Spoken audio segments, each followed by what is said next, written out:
I kind of expected Feyre to just step into a bathroom and be like, hello, sorry. That's the guttural grunting. Relatable. You're listening to Getting Fae'd. We, Meike, Lea, and Lukas are reading A Court of Thorns and Roses for the very first time. Today we are discussing chapters 33 and 34. Get Fae'd with us! Woo! So guys, we have officially crossed page 300. 300! Wow. Which means... Sparta! Yes. I am currently topless with just some leather panties and a sword. Panties. What? Don't confuse our listeners. What should they think of you? That I am topless with leather panties. That you're a hot Trojan warrior. Or Spartan. Spartan warrior. Yeah. Yes. Anyways, we are nearing the end of this book. Woohoo. How do you guys feel about this? Well, I feel like we're getting into the nitty-gritty of it all. I mean, we had these, I don't know, who found that? Did somebody comment it, or did you see it in a reel that the last 100 pages Sarah J. Maas blows your mind or something like that? Yeah, I saw that on the internet. Yeah, and I feel I don't know if a mind-blowing moment is coming up, but I feel shit is happening. I'm excited to see if it's gonna be very fast-paced or if it's just slowly building up to book 2. I mean, so far these last 3-4 chapters have been quite fast-paced compared to the rest of the book. And as a foreshadowing for this episode, I really liked the direction it took in these chapters. Yeah, me too. I mean, we've been reading this book for what? Half a year? I think more 7 months now. It's about half a year. Yeah, which is a long time to read a book. Yeah. I think I know this book better than my mom. Okay, speak for yourself. No, it already has a special place in my heart. Yeah. Aww. But Meike, do you have any idea what happened in the last episode? Of course. Last episode, we finally got back to Prythian after not being in Prythian for 2 chapters. Woo! Awesome! 4 chapters, right? Really? I don't know. Continue. Well, anyways, it doesn't matter. Feyre finds out that Claire is missing after her family's house burned down, and she sets out to save Claire, save Tamlin, and save the world. And she goes back to Prythian, where she finds the mansion empty and destroyed after a fight.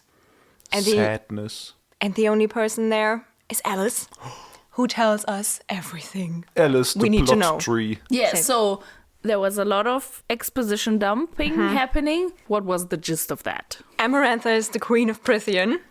She took basically every court kind of hostage by taking their magic. She put a curse on Tamlin that some mortal girl has to fall in love with Tamlin even though he wears a mask. And that girl has to have hate in her heart toward fairies. Yes, and she has to kill one of them. And then she has to fall in love. And if she says, I love you, that will lift the curse. But Feyre failed to do so. So now everyone hates her. Yeah. I guess. For no reason. Time's up.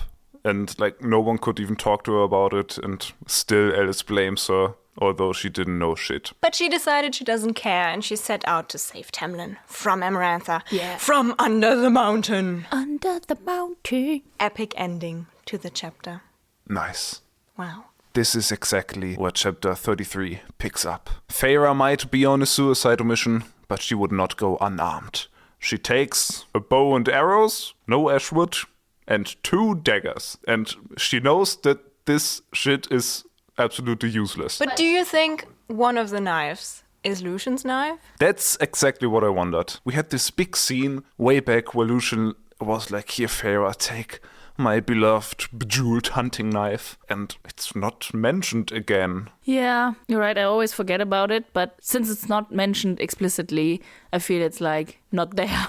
Who knows? Maybe Lucian has it, but then he wouldn't have it anymore, probably. Anyways, the mission is in full force. And they hike through the woods. And during that hike, Feyre ponders about the Suriel's words. And she just assumes that stay with the High Lord, I guess implied, fall in love with him, and then all will be good. So, dear Suriel, why didn't you just say so? The question is like, is it part of the people that are cursed that cannot talk about like the curse, or can like no one talk about the curse? And that's why the Suriel couldn't talk about it. Honestly, at this point, I feel like because she repeats it so much, this whole stay with the High Lord, and she even expands it to fall in love with him, be with him, maybe the Suriel meant something else. I would want that because it would make it more interesting. Another High Lord, perhaps. But maybe the Suriel meant stay with him and then say I love you and everything will be fine. I mean, it's been a while since we read this chapter, but I think I remember that they were cut off conveniently at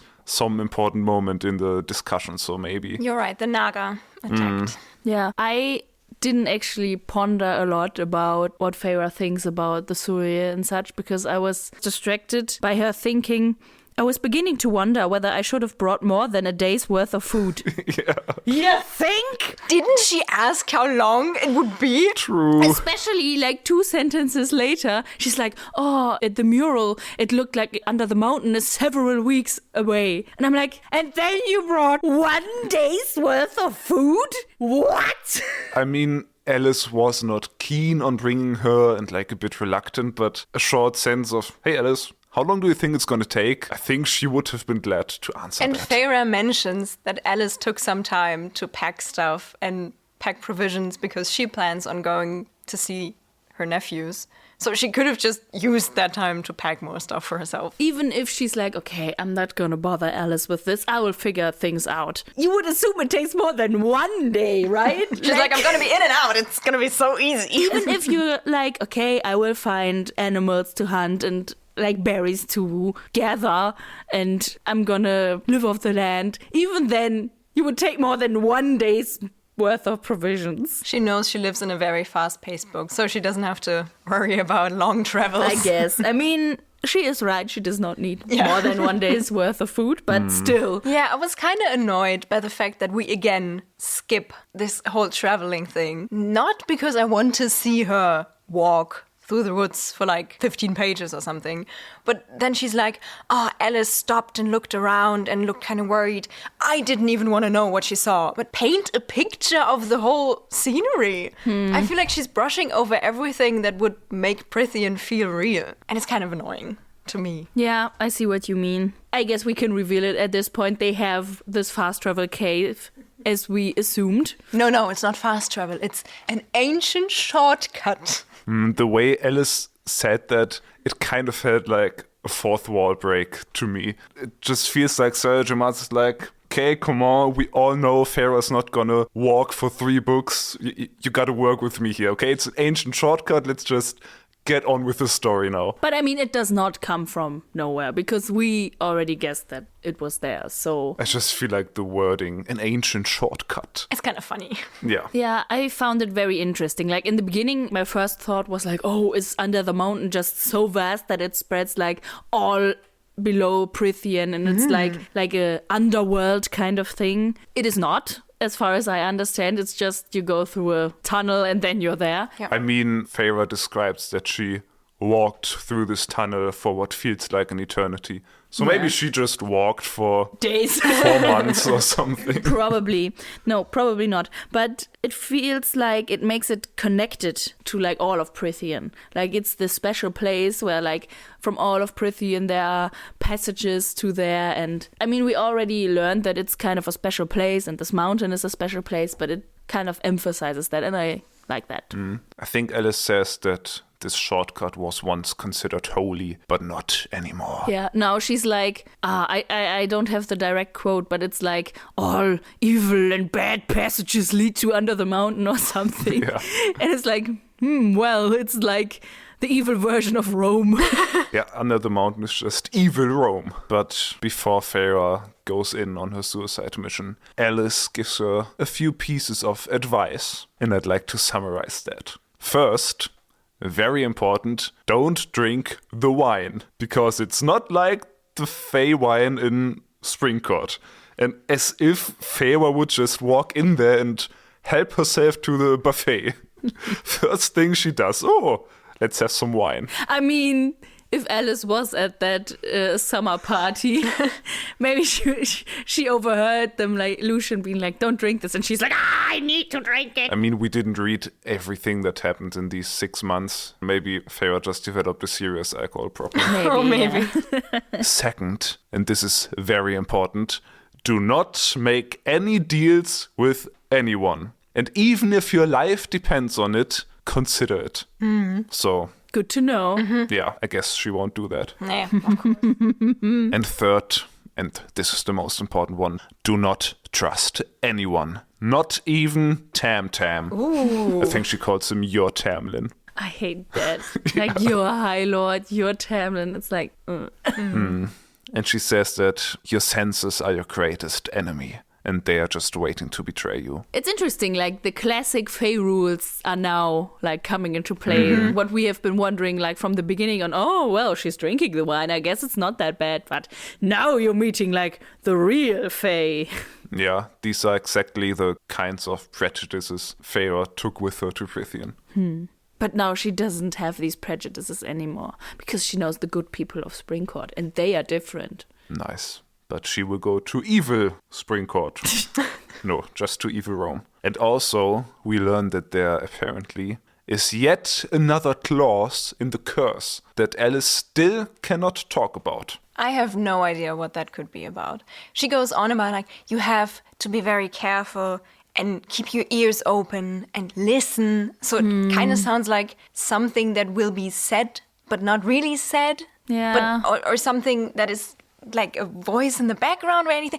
I have no clue. I thought about it so much and I was like, I want to find out what it is before it gets mentioned in the book. But I can't. I have no idea. I'm also very lost.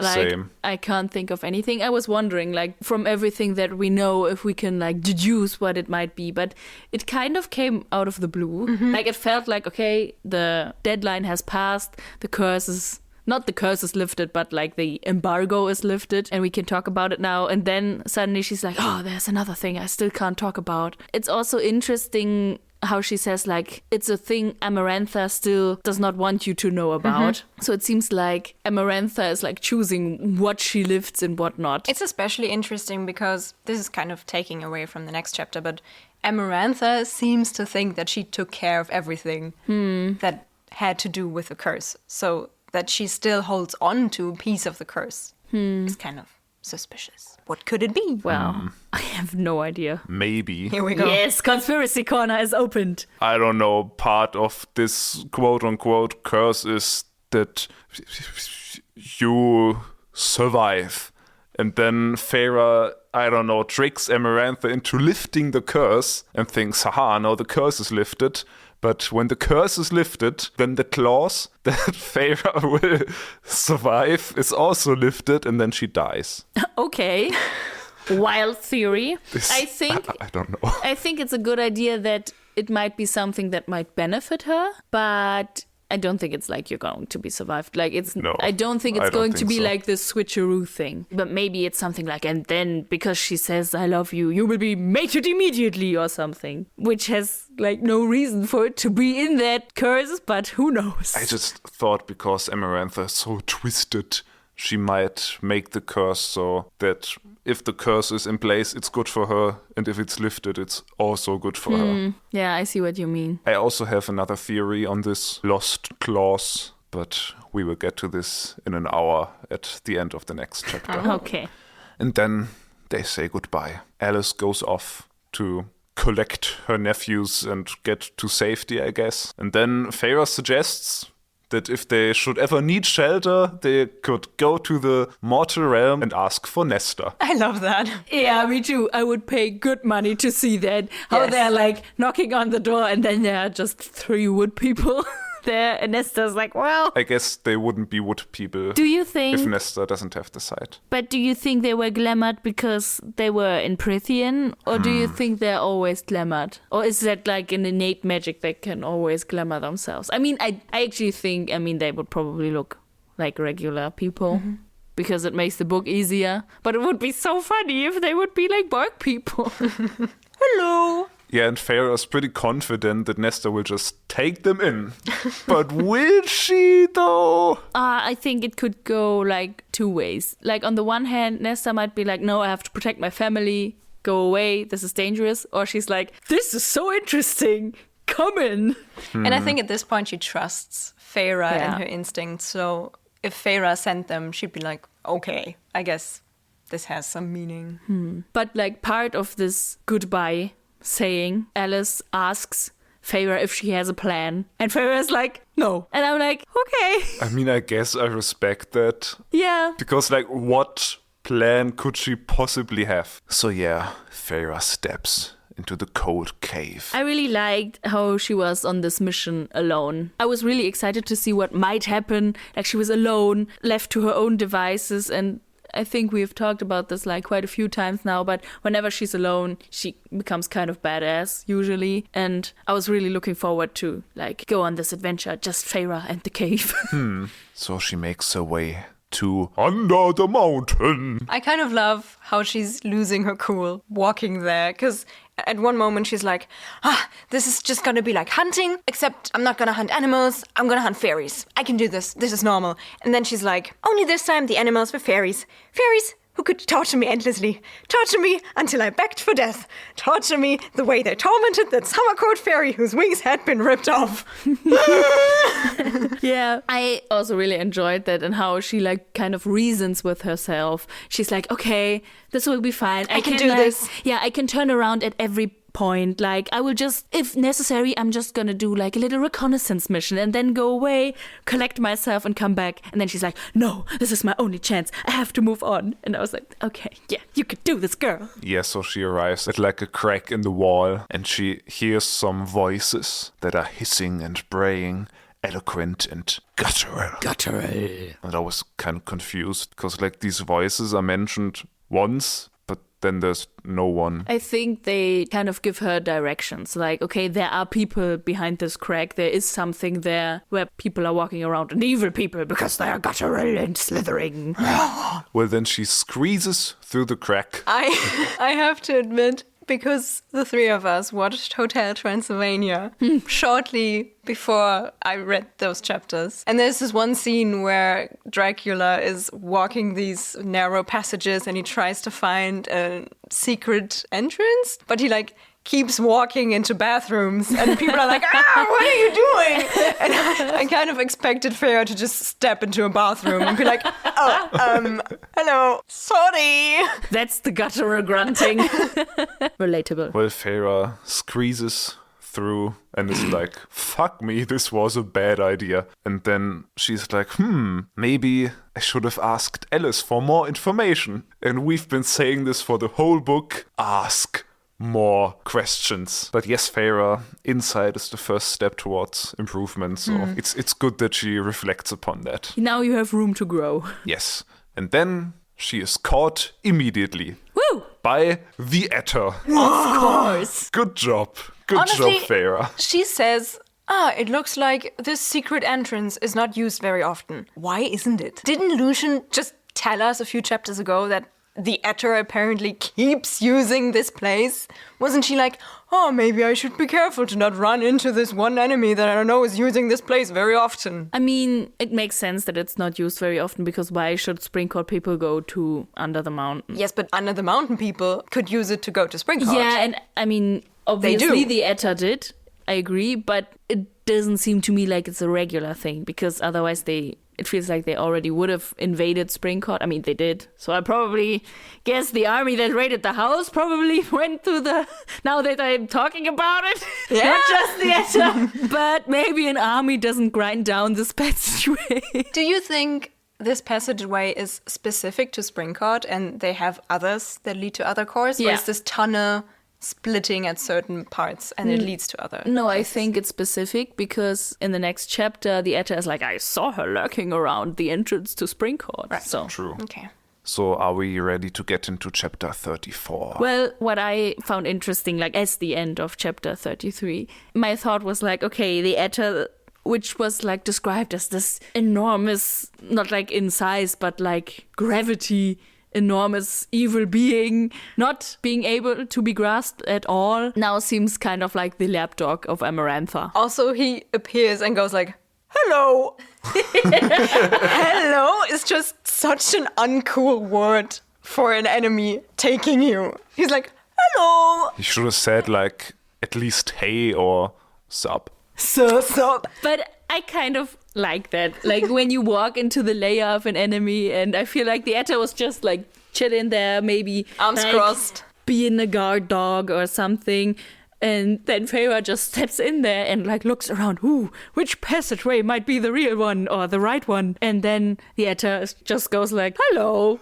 What are you doing here? I'm gonna take you. So I kind of think that's funny. So the Atta is described to us as having a leathery grey face and silver fangs. And he looks unnervingly identical to how Feyre had painted him. And let's just take the time to remember my theory that I like shortly had when she had her painting face, that maybe it is hinted that she maybe has some like clairvoyantish psychic powers, and I just made the wild guess that she like accidentally paints the future sometimes, and this is just another hint that might actually be the case. I agree.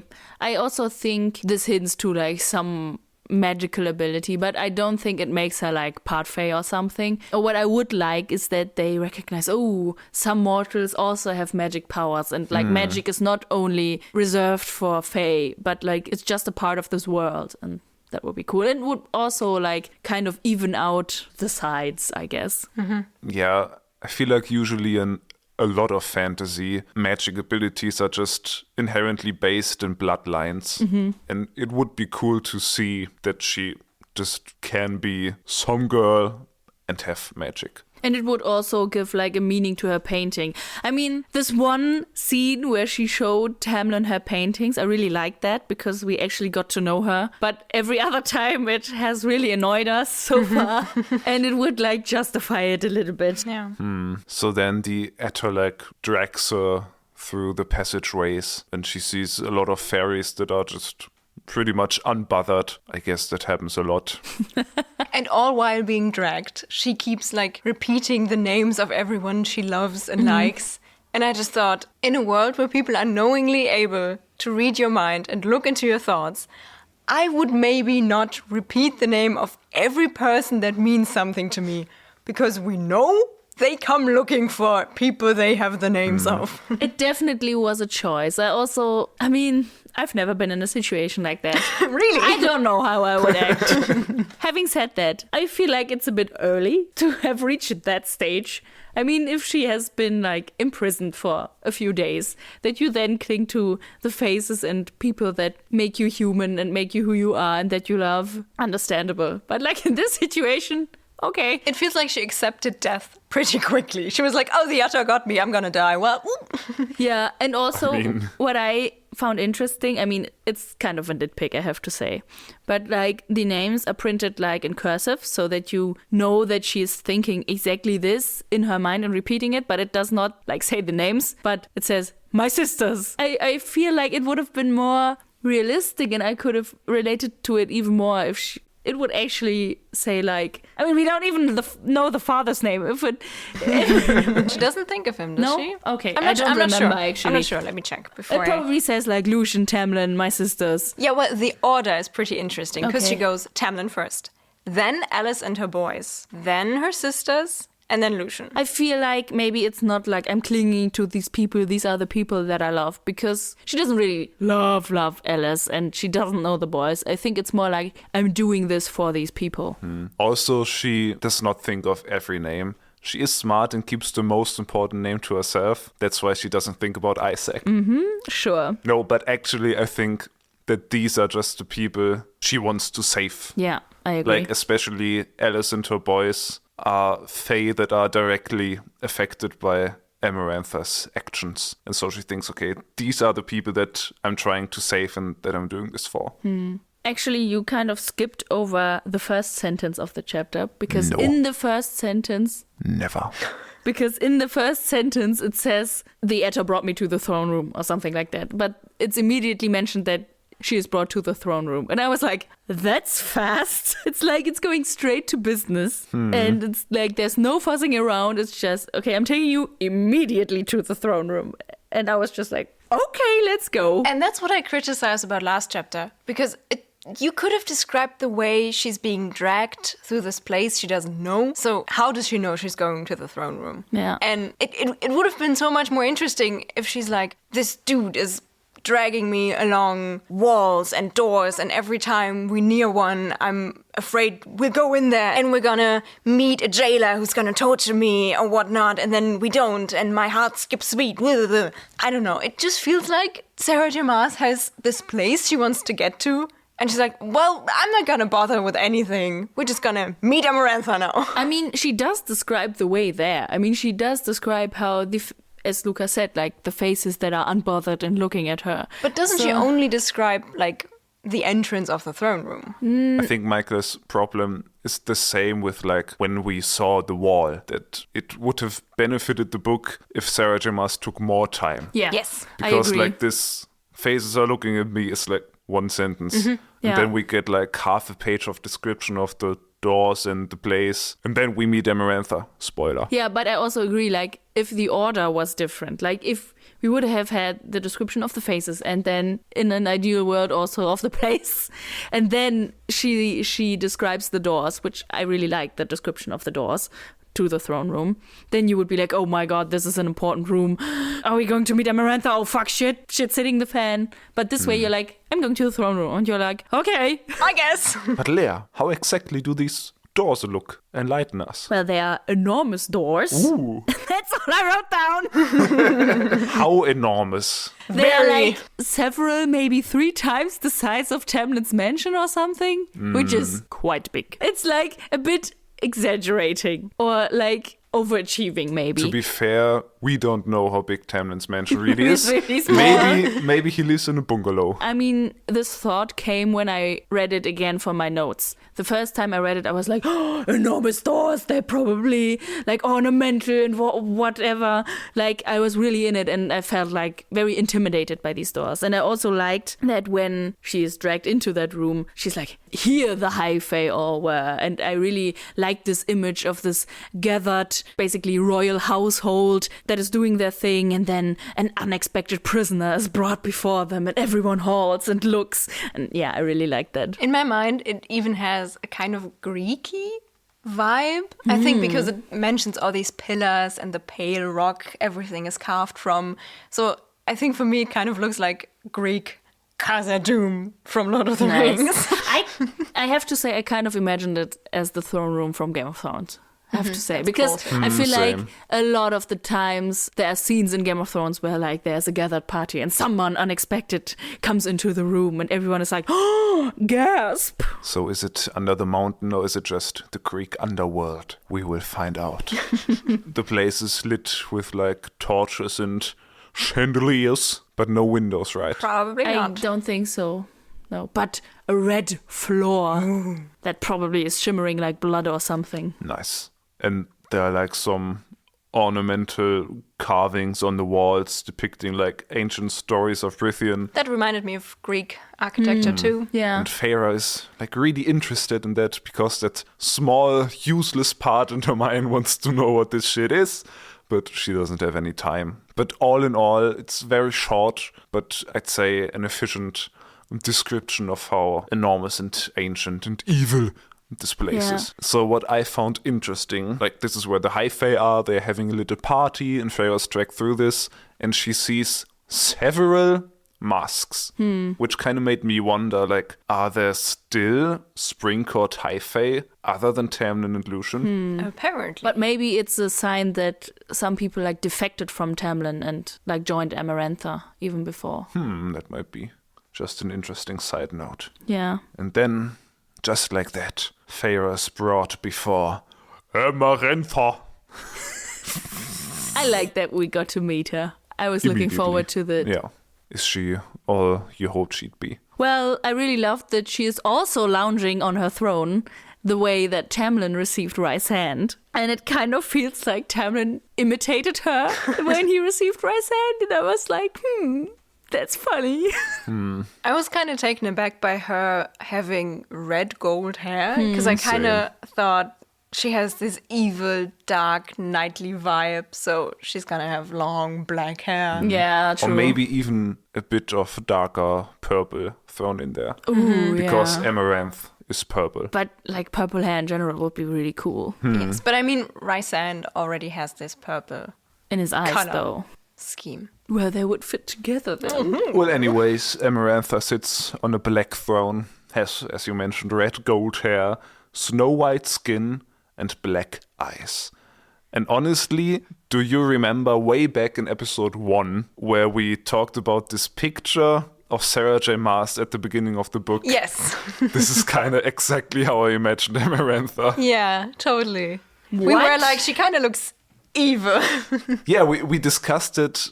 Sarah J. Maas kind of looks evil Yeah, in this I remember picture. that. And I mean, it is black and white, but she has like, because it's black and white, she has like snow white skin and like an intense lipstick and like a snake ring and this like lighter hair. And she looks kind of, I'm a scheming, evil, amused and kind of crazy queen. I see where you're coming from. My brain didn't go there at all, I have to say. Okay. I don't know if I picture like full complete people when they're described. They are like parts and vibes.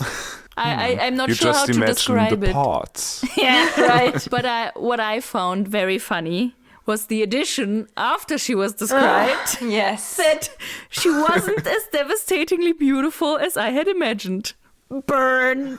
That made me really angry because I just don't like. Ugly people.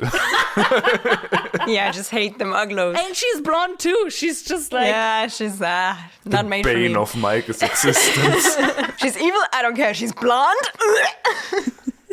No, what I was about to say is Feyre could use so many things to put her down. But she's like, oh well, she's not as beautiful as I thought. It just sounds like she's kind of jealous of her because she is interested in Tamlin. And maybe deep down, Feyre is like afraid that they had something going on or they will have something going on in the future. And then she's like, well, at least she's not as hot as I thought. Well, Well, what I wanted to say is that I do agree that I think it comes from a place of jealousy. But I think, I mean, I read it as this burn too, but I think it is meant as to make her more human and less monstrous, you know? Because I feel like in Feyre's imagination, she was like this perfect, cruel woman that is devastatingly beautiful, you know? Almost otherworldly. Yeah, this devastatingly is just like, oh, you cannot do anything. And she like disarms you with everything. But she's like normal beauty, honestly, I guess. I think it makes her even more evil. She's like, oh, this is an actual person, not a thing. But Yeah. still, she's very evil, as we will find out in this Yeah. chapter. But what makes her even more evil is that Feyre says, to paint her would have driven me to madness. Bruh. Sigh. These sentences still drive me insane, but I had to admit at this point, I was like, okay, I have like, I guess some form of respect to the fact that she always finds like ways to escalate her not being able to paint. Like at this point, I was like, are you even a painter? Can you even paint? I mean, like, we know she can paint. I've said it before, maybe she really sucks and Tamlin is just being nice. But I feel like the way she described her paintings, that I really liked that Yes, scene. it feels like she is an actual artist. Yeah, But it and- would be funny if in like book 3 or something, she has a gallery filled of paintings and Tamlin's like, okay, we're gonna show the world, and everyone enters and like, the fuck is that? But you know, this would probably still be in first person, and Feyre would be so destroyed, and she's like, oh, all my confidence is crushed because nobody likes my art. They don't understand me. I'm an artist. That would be horrible.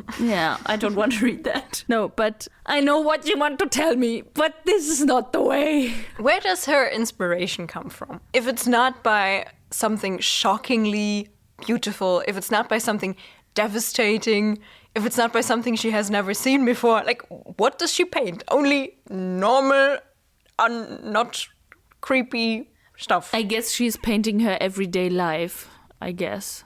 and Because- the future. Yeah. Maybe. Yeah, because she was painting like her time with Isaac and Yeah, you're right. I don't know, winter. I don't remember more. I mean, she drew her childhood trauma. Yeah. So that's Maybe- some good art. Maybe when she has grown and past this event, she can like Paint work. this trauma. Yeah, she can work through it and paint this now. But then she would be able to paint it, and that means she has healed. Awesome. Art. Book, I don't know, 5 or 6, I don't know how many there are, will end with her drawing Amarantha, and she'll be like, ha, I got you really good, because you don't look hot in my picture, because you don't look hot in real life. Bitch. Gotcha. But coming back to this looking hot thing for a moment, there might be like a magical reason for that, because I think it is described that some invisible force seems to be sucking at her Yeah. beauty. So maybe she's not as devastatingly beautiful as she thought.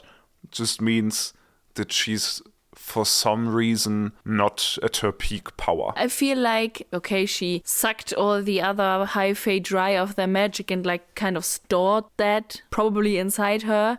And maybe that is draining her because it probably takes a lot of energy and power to keep that in or something. Yeah, I thought so too. She does not have energy level A++ in her refrigerator.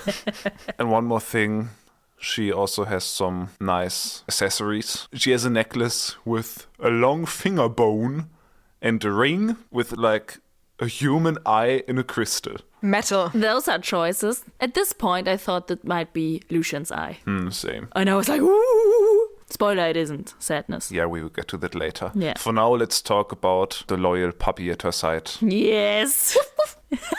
Not woof woof. TamTam. Because Tamlin sits at her side and is only a shadow of himself. He seems to be broken. But he is also sitting on a throne himself. And I don't know, that was like, oh, tragedy, poetry. I love this. So when Tamlin did not react at all at the sight of Feyre, for a moment I thought, was he in cahoots with her the whole time? But I don't think so. I think he's, as Feyre remarks as well, still trying to save her or to protect her and being like, I don't know who this is. Send her away. But I also think he's like under some kind of influence and not all himself. But Amarantha is very amused and is like, oh, what's this? A mortal thing. Yeah, I liked how her voice was described as lilting at this point, because that for me made her seem really evil, because like lilting is very like girlish, youthful and innocent, and I feel like that's extremely unnerving in like an adult dangerous woman. And it kind of reminded me of Umbridge from Harry Potter. And it's just like, oh, what is this then? Or something. I don't know. I don't think, like in my mind she doesn't speak like that. But I feel like it kind of is described that way. Yeah, she's just an adult woman abusing her power in like a kind of playful and childish way. Well, I mean, it feels like she's almost as snide as Rysand, and he probably learned some things from her, or at least they are quite a match in that regard. And then the Ator says he found this human filth like in front of the Spring Court entrance. So we learn these are the racist people. Who would have thunk? And then Feyre gathers her courage and says, I came to claim the one I love. So at this point, I want to step in and go to the plan thing again.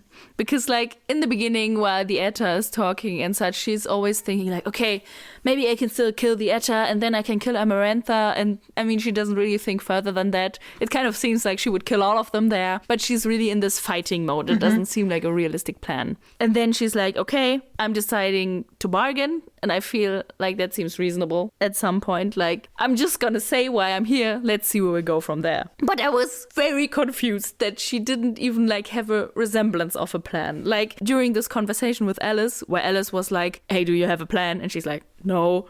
I'm like, okay, I kind of respect it. I agreed with you there. But, you know, when we talked about that the last episode, I feel like I came up quite fast with the plan that I would have made, which was like, give yourself over and then this way get in front of Amarantha. And then I was like, well, that's quite an easy plan to make, but it would have the exact same result. She would still end up there in the throne room bargaining with Amarantha.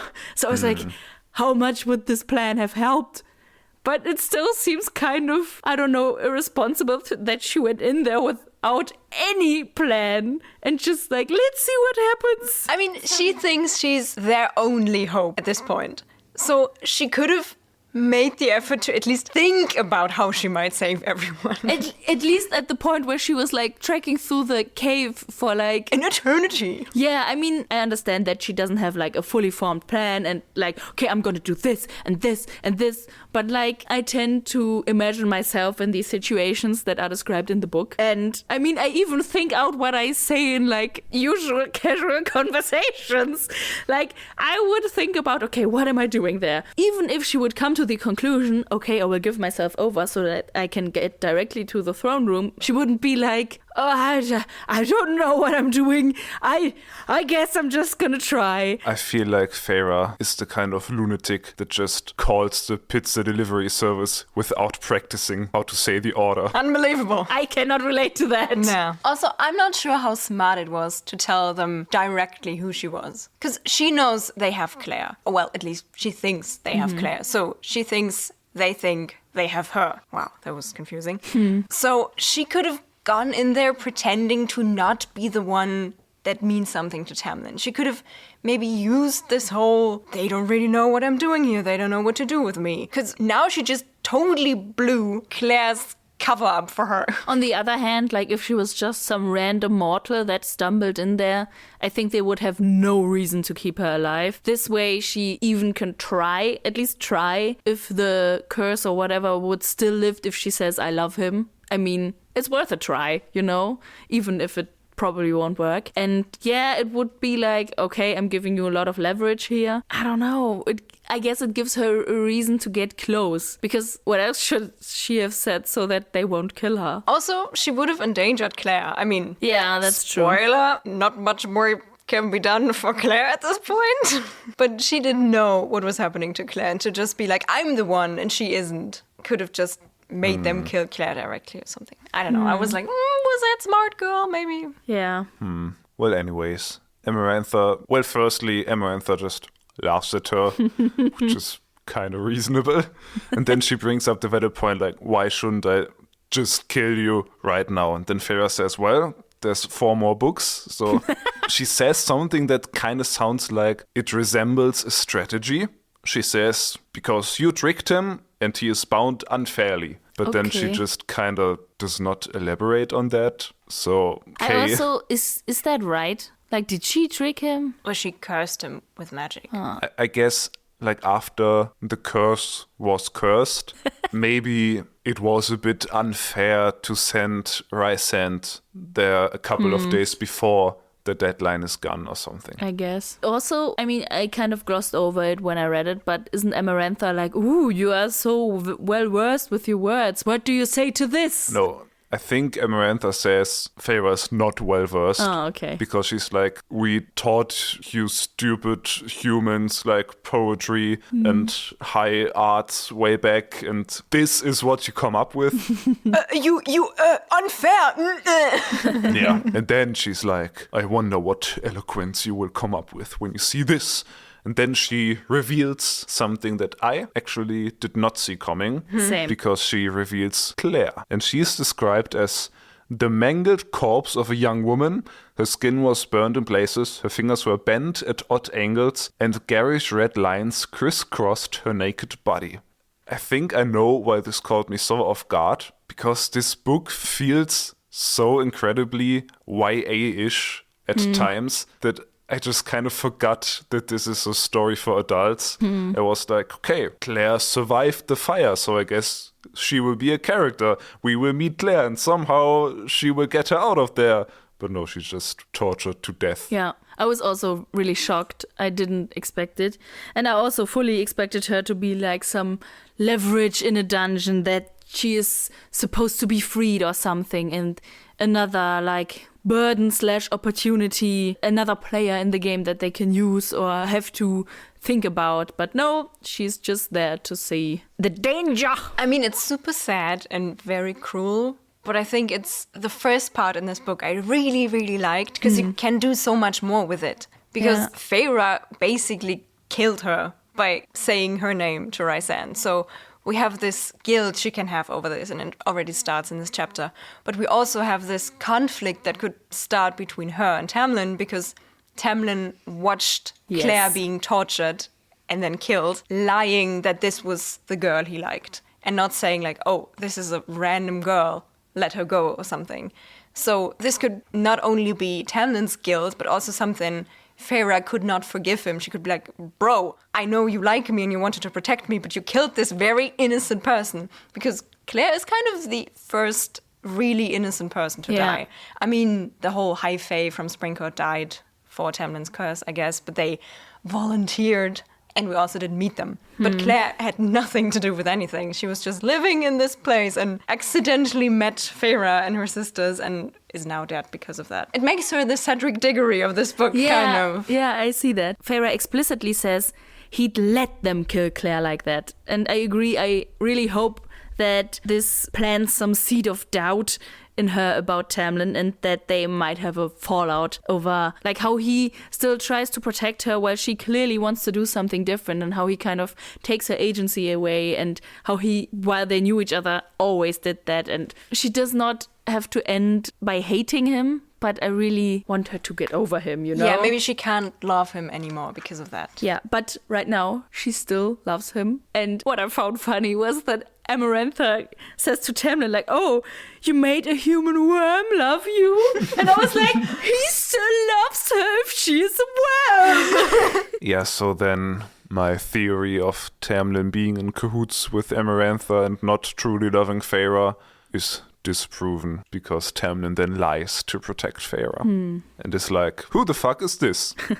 Somebody must have glamored her as a joke. Probably Rysand. Yeah, that was so funny. And this just kind of also makes me sad, because we don't get to meet Rysand in this chapter. Yes, he was really missing in this chapter. Yeah, I'm really looking forward. He has, I think it's going to be a special get-together when we meet him again. Like, not like, ooh, sexy special, but like, it's gonna have some oomph. If this was not a first-person narrated book, I feel like the next chapter would be Rysand mocking Lucian in prison or the dungeon.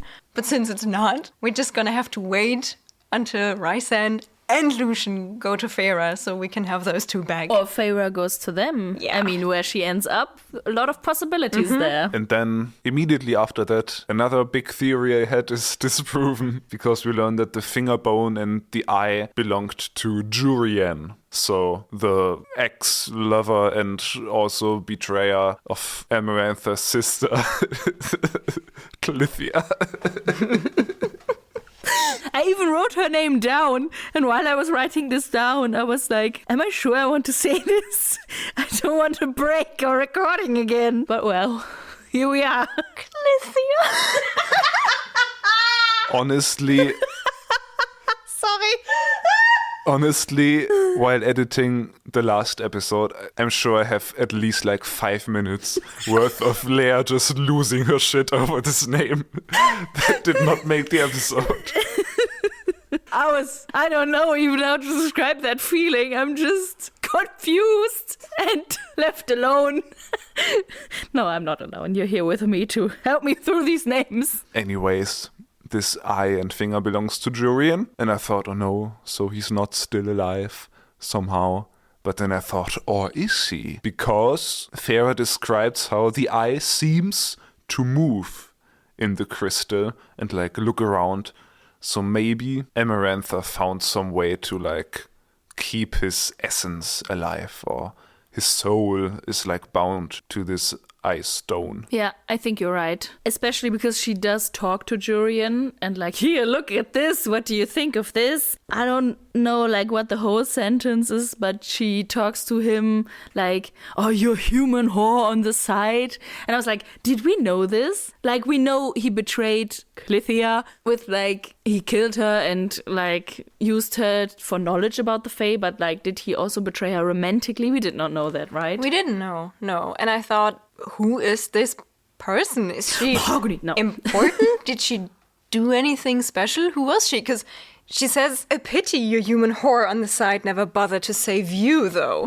It sounds like this was a very important character in this whole backstory of these people. Yeah, so I guess Jurian and Clythia were together. Yes. But he was apparently also in love, or at least together with a human woman. Probably a woman, we don't know. Well, whore. Well, Rysand is also a whore. Well, okay. Gender, not confirmed. Where was I? So he had this other partner, and then he was captured by Amarantha and tortured, but... They didn't come. Yes, the mortal partner did not come and try to rescue Jurian. It's interesting that you assumed that there's a whole story behind that, because I think when I read it, I just assumed that Amarantha was now talking to Tamlin and that she meant Feyre by the human whore. But I think she just came to save him. Yeah, my point is, I'm just not good at reading comprehension. I'm not saying that you're wrong. I'm saying that I just read this and then I kind of exist. But to get back to your prediction, I think last episode your prediction was like Amarantha has probably some kind of spell to keep Jurian alive so she can torture him like forever, and maybe Feyre can use that spell to also become immortal. And I still feel that's not out of the picture yet, because it does seem like she has some kind of way to keep Jurian around, obviously in a quite torturous way, but maybe they can like alter that spell to fit Feyre, and maybe they can also kind of break Jurian free or something. I feel like we learn a lot about that backstory right now, and a lot of like pointed knowledge about Jurian, and it kind of seems like, oh, he will be an ally maybe in book 3 or something. Or maybe at least she can like give his soul peace and let him venture on to the afterlife. Maybe she has then a conflict, like she has this eye and she can some way communicate with Jurian, and he's like a good help, but she has to promise him to bring him to rest, and then she's like, but I need his help, he can still be useful. And conflict. And then at the end of the series, Feyre lives happily ever after as a ring on Tamlin's finger. Nice. So then Amarantha apparently knows that there's a lot of plot left to get through. And she decides to not kill her outright. Very nice. Because that would be dull. And at this point, the connection in my mind between Amarantha and Sarah J. Maas just strengthened. Because I guess that's just Sarah J. Maas saying, it would be just boring if you died. I can kill her for you. No, I still need him. I feel like her thirst for immediate death, it's not like revenge, but for immediate death has been satisfied by killing Claire. So that's why she's like, okay, now I want to see this girl squirm. Dance for me, monkey. Like that. I guess. So I found it plausible. I can live with that. Like plot-wise. Okay. And then Emma, I just called her Emma in my notes. Lol. And then Amarantha offers her a bargain. But she's not supposed to make a deal, isn't she? Only in the worst emergency cases. I hope she thinks very long about it and very thoroughly. At least half a page. At least. I mean, this is truly a life and death situation, I guess. It makes sense. Amarantha offers Feyre that she can complete 3 tasks of Amarantha's choosing to prove how deep her love for Tamlin truly is. Finally, a quest! Because this whole throne room gave me Greek vibes, my brain kind of stuck to this Greeky theme. And at first I thought of Heracles and his 12 labors. I don't know I think how it's many. 12 or 10. I'm not completely sure. But then I remembered another, a bit more niche Greek tale. Ooh. And Percy Jackson. Totally niche. No one knows it. Maybe it's a bit far-fetched, but I'm just gonna tell it to you because my mind went there. There was this mortal princess called Psyche, and she was incredibly beautiful. And Aphrodite, who's the goddess of beauty and stuff, was jealous because this mortal filth was so super beautiful. So she sent out her son, who was apparently super hideous, to make her fall in love with him and then break her heart, and that be like, ha ha, you're beautiful, but now you're heartbroken. Boo-hoo. Okay. This son of hers is Eros, which is maybe more known in his like Roman form and name, which is Cupid. And he then made her fall in love with him, but he also fell in love with her. Aww. And they kind of got married in secret, but he was like, you can never look at me. So he masked his face and was like, you have to promise me you will never look at my face, and then we can be happy. And at some point she looked and deceived him, and he cast her out. And then his mother, Aphrodite, offered her to complete, I think it was 4 tasks to prove her love and get him back. And she did them. And what I think is interesting, that in the end, spoilers for Greek mythology, I guess, she managed to complete all these tasks, which were, I think she had to sort a huge mountain of grain. I think I have heard about that. Get water from the Styx, which is the river in the underworld. Steal something from Persephone, and also steal the golden fleece. I think this is what she had to do. Always the fleece. Always. I mean, the grain thing would make sense because Amarantha and Rysand are very grain-themed people. Very Well, grainy. in the end, she manages to complete all these tasks, and as a reward, gets immortality from Zeus, marries Eros, and lives as a goddess with them. Nice. So maybe this is foreshadowing what will happen to Feyre once she completes these tasks. Maybe she can rise up to the status of immortal high Fae being. This story gave me the same feeling I had when I heard your Beauty and the Beast comparison. And you were spot on with that. So it could make sense, yeah. If the tasks are going to be inspired by that tale, I think we know that we're onto something.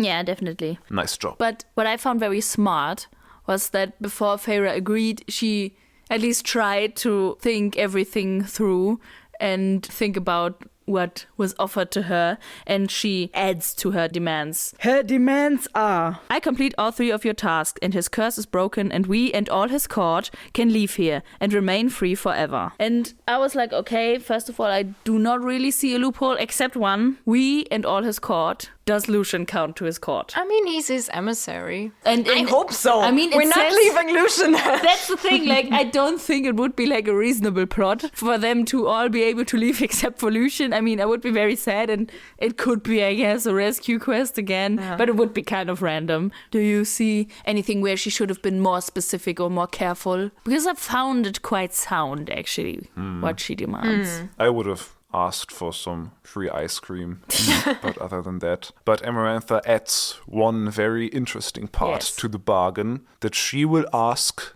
a riddle. That if, like, the tasks get too much for Feyre, she can just try and answer at any point. How considerate of Amarantha to giving her an even more easier way out. I mean, we don't read that riddle in this chapter, Yeah. but I'm interested to see, and that's where an hour ago I said I want to talk more about this unknown clause in the curse. I just had the thought that maybe even Amarantha will just ask Feyre what is the part of the curse that no one has told you yet.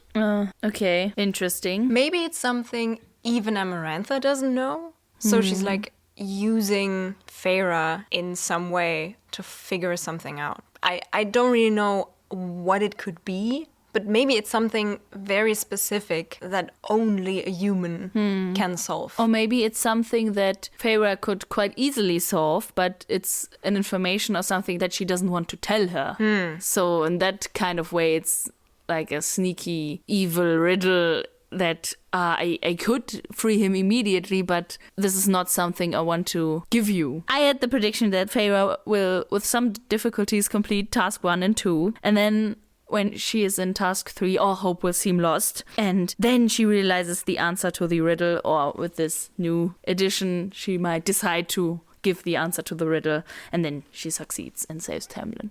That's my prediction. Sounds solid. But I have a mission that we on this podcast will guess the correct answer to this riddle. Oh, wow. As soon as she asks this, we have to go deep into Conspiracy Corner to make a cool prediction. We will see. Like, now, I'm at a point where I'm again really looking forward to the story. I mean, I gotta admit, I really had to suspend my disbelief with this whole, oh, we have 3 tasks and a riddle. But that's very questy.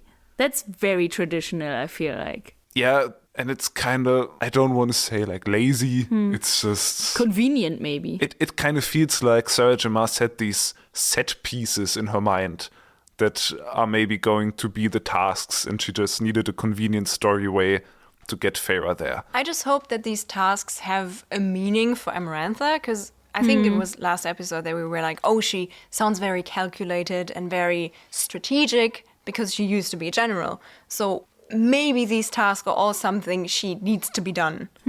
As Feyre for her to do her dirty work? Maybe, kind of, yeah. Yeah, I still think that this can be a cool story. I mean, this requires me to suspend my disbelief quite a bit, but I have suspended my disbelief. So now Awesome. I can say that I really enjoyed these chapters. When do you think these tasks will happen? Because we just said we crossed the 300 pages mark and we have about 100 and, I don't know, 10 pages left, which feels not enough room to fulfill 3 tasks. Yeah. Or 2 and a riddle and work with the aftermath of it. But it also feels too much time left to be like, oh, we're gonna do the task in the next book. What is she gonna do in the meantime? I don't know. Especially because there's always a month between these tasks. And then Feyre's like, and what am I supposed to do in the meantime? And Amarantha's like, you stay here in prison and I will put you to work. And Feyre reasonably is like, if you work me down and I can't fulfill these tasks anymore, that's also unfair. And then Amarantha is like, you will just work for your room and board here. So I feel like Feyre is going to be some sort of maid. And that's how she can encounter Rysand and stuff and relationships with people in this court. And I feel like as a maid, you can spy on things. So I'm looking forward to that. I think maybe like the first task could be still in this book. It depends on like when the next full moon is, and it could be like in 2 days or something. Yeah, or like she gets the riddle and solves it immediately and just ignores all the tasks. Maybe. I think we have to finish discussing this chapter because she has not yet agreed. Yes. And before she agrees, Tamlin widens his eyes as if trying to warn her. He gives her a look. But, I mean, I guess Feyre would just be tortured to death immediately if she doesn't agree, so she doesn't really have a choice. Feyre thinks like, I had nothing left but that shred of fool's hope that I might win. And I feel like that puts it very clearly. Like, if she doesn't agree, she will die at this point. Like, if she dies in the tasks, so be it. Like, she would die anyways. Yeah. So she can at least try. Like, she's like, oh, he gave me this look because he still wanted to protect me. But that way I could see that he still loved me. And I especially had to say yes. I feel like that's, again, this point of like, he's like, no, Feyre, don't do it. Why did you do it? Conflict. And she's like, fuck off. I did this for you. You could be nice and thankful and shut up. And I got to know Rysand and my months here, I will be with him now. Fuck off. Alice said we shouldn't trust Tamlin, so maybe True. he was trying to keep her from it to try to keep her from solving something. I don't know. But we're still not done with the chapter because it ends on a rather dire note True. that could make the tasks a bit harder for Feyre. Teensy bit. Because after she agrees, the Ator proceeds to beat the shit out of her and he breaks several bones. And that's, again, a very cruel scene that reminded me that this is not a YA book. Yeah. She says, like, give her a greeting befitting to our court. And then that's really nasty. But I think they're gonna heal her. She'll wake up in the dungeon either still hurt and then getting mended and be like, oh, look what we can do, and we're gonna do it again, and then we're gonna take away the pain, and then we're gonna do it again. Or she will wake up and feel nothing and be like, holy shit, what is real and what is not? I don't know. I'm really intrigued to go on. I'm really looking forward to go on reading. Yeah, Same. me too. I am hyped. I'm especially looking forward to the riddle. Riddle. I just so want to solve it. Yeah. Riddle me this. Hey, let's go, let's read! The next hour of this podcast, we're just us silently sitting in front of the microphones and reading the chapters and gasping from time to time. I actually do sometimes like say things out loud. Yeah, me too. Maybe at some point we should do a live stream where we read one chapter live. Yeah, I mean, we can't read it out loud. I guess on like an Instagram live stream, you can just read books. Do you think? Who is gonna stop me Instagram. if we like don't post it afterwards? I don't know. But speaking of Instagram, did you know that we have an Instagram account? And I just want to plug one video on there because if you remember the Rysand song a few episodes ago, we did like a nice little music video of the whole song. And for the diehard fans of this pronunciation, we released the recent cut. So you can head on over there and watch it. named Recent. Exactly. Hope you're happy now. And after you have watched this music video and sent it to every single person you know, you can head on back over to your podcasting app and follow this podcast. Thanks. And maybe leave us a review. You can also slide in our DMs on Instagram or TikTok. Send us riddles we can solve. At Getting Fae'd Pod. But please do not send us any spoilers, because we still want to go on with this podcasting project, and that does not work if we get spoiled. And if you like, you could recommend us to a friend who maybe is already reading the ACOTAR books and loves them, or maybe they hate them. I think they might also find a lot of content in this podcast. Or maybe they don't read them and you want them to read the books, and then you can say, hey, there's this nice podcast. Listen to it. Okay, we're done with plugging shit. But if you do not want to miss how we hopefully learn of this riddle And solve it. then tune in next time when we are Getting Fae'd!